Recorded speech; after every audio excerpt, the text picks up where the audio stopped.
Bonjour chers amis, bienvenue dans cette vidéo dans laquelle je vais vous parler de 5 arbres, 5 conifères. Les conifères sont des arbres qui portent des cônes dont les appareils reproducteurs sont en forme de cône en fait. Il y a environ 1000 espèces de conifères dans le monde et en France beaucoup moins. Donc, je vais vous en citer certains qui sont communs. Parmi les conifères, il y a des conifères résineux et des conifères non résineux. Il y a des conifères avec des aiguilles et des conifères avec des écailles. Voilà. Le conifère non résineux, le plus commun en France, c'est l'if, Taxus baccata. Pour savoir si un conifère est résineux, on voit sur l'écorce, sur les branches, en écrasant les aiguilles, une odeur. Soit on voit la résine sur le tronc, soit on peut la sentir en écrasant les aiguilles ou en écrasant un peu l'écorce. Donc l'if n'est pas un résineux, c'est-à-dire que lorsque vous allez écraser les aiguilles sous le nez, ça sent rien. Vous avez beau écraser, vous n'aurez pas l'odeur typique de térébenthine qui rappelle un peu les agrumes, la résine. Et les aiguilles, en plus d'être assez souples, molles, elles ne sont pas dures, sont d'un vert foncé, sauf les jeunes pousses au printemps, et elles sont décurantes. Comme vous voyez, elles viennent habiller un petit peu le rameau. Elles se prolongent sur le rameau. Alors les aiguilles de l'if ne sont pas piquantes. La plupart des aiguilles de conifères sont dures et piquantes. Celle de l'if, ce n'est pas le cas. Oh, un écureuil! Son écorce est orangée ocre. Elle est écailleuse, c'est-à-dire qu'on peut enlever des morceaux comme ça et on voit cette couleur un peu orangée ocre. Il est dioïque, c'est-à-dire qu'il va y avoir des arbres qui vont porter les cônes mâles, qui fabriquent le pollen, et des arbres qui vont porter les cônes femelles, c'est-à-dire chez l'if, des arilles. Donc une graine entourée d'une écaille finalement gluante, mucilagineuse, rouge, qui l'entoure. Une monoécaille. C'est rare pour les conifères d'avoir un cône avec une monoécaille gluante comme ça. C'est le cas de l'if. Et cette partie rouge qui entoure la graine est la seule partie comestible de l'if. C'est sucré, c'est agréable. Alors par contre, si vous voulez l'enlever avec vos doigts sur place pour le manger, c'est pas pratique. Donc ce qu'on fait, c'est qu'on le met dans la bouche et qu'on fait bien attention de recracher la graine. Et c'est pas mal aussi de regarder autour de soi s'il n'y a pas des gens qui vous regardent pour leur dire attention, la graine est toxique, tout est toxique dans l'if sauf cette partie rouge. Donc si vous voulez faire comme moi, il faut manger que la partie rouge. Donc je répète, tout est toxique dans l'if, le bois, les aiguilles et la graine. La seule partie comestible, c'est la partie rouge. Mais on a extrait de l'if une molécule qui est utilisée pour soigner des cancers, pour faire des chimios. Il faut vraiment l'extraire, la doser précisément et ensuite l'administrer sous la surveillance, bien sûr, d'un oncologue, d'un cancérologue. Parce que c'est pas en faisant des infusions que ça va marcher. Une dame l'a fait il y a 3 ans et elle en est morte. Elle a fait 2 jours d'infusion. Avec tous ces caractères, normalement, pas de confusion possible, mais éventuellement avec l'épicéa, le sapin ou tous ces conifères qui vont avoir des aiguilles qui ressemblent aux aiguilles d'if, mais ces conifères qui ressemblent vont avoir des aiguilles plus dures, parfois même piquantes pour l'épicéa. C'est vrai qu'on a tendance à utiliser les jeunes pousses des autres conifères, donc quand c'est jeune, c'est pas dur.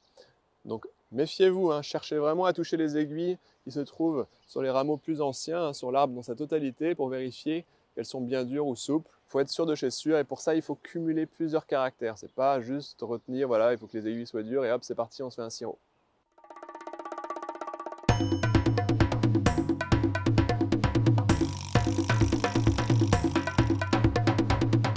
Et n'oubliez pas pour nous soutenir de mettre un petit j'aime, de vous abonner à notre chaîne.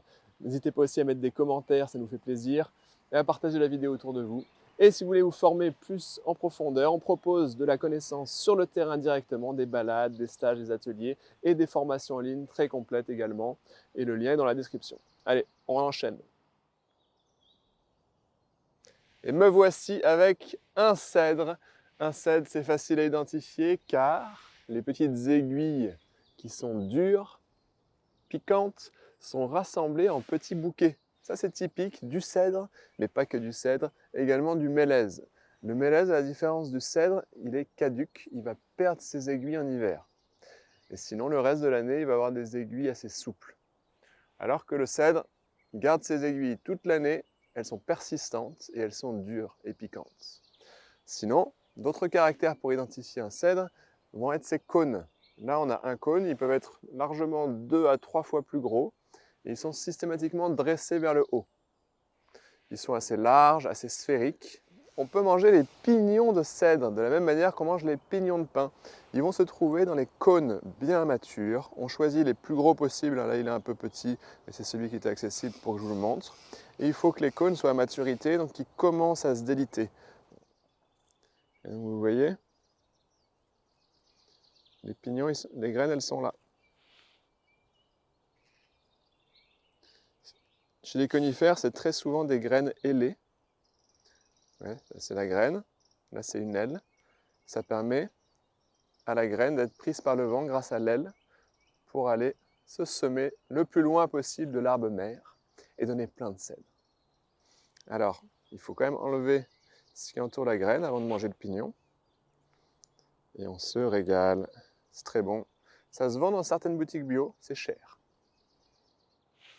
En termes de remèdes, vous pourrez acheter ou faire vous-même des macérats glycérinés faits à partir des jeunes pousses au printemps. Donc là, on est en plein hiver, c'est pas le moment. Et c'est donc de la gémothérapie et ça sera indiqué en cas d'eczéma. Me voici avec un pin sylvestre. Alors, le pin sylvestre ressemble à d'autres pins, comme le pin noir ou encore le pin maritime, mais lui va avoir une écorce orangée. C'est le seul pin à avoir une écorce bien orangée. Et c'est celui qui va avoir les aiguilles les plus courtes et les pommes de pin les plus petites. Les aiguilles font entre 7 et 10 cm et elles sont vrillées.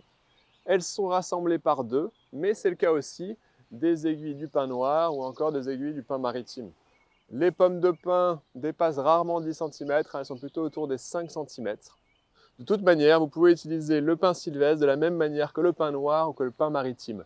Le pin maritime, lui, en plus d'avoir des aiguilles plus grandes et des pommes de pin plus grandes, va avoir, une fois qu'il devient un peu âgé, une écorce un peu rougeâtre, lisse et rougeâtre.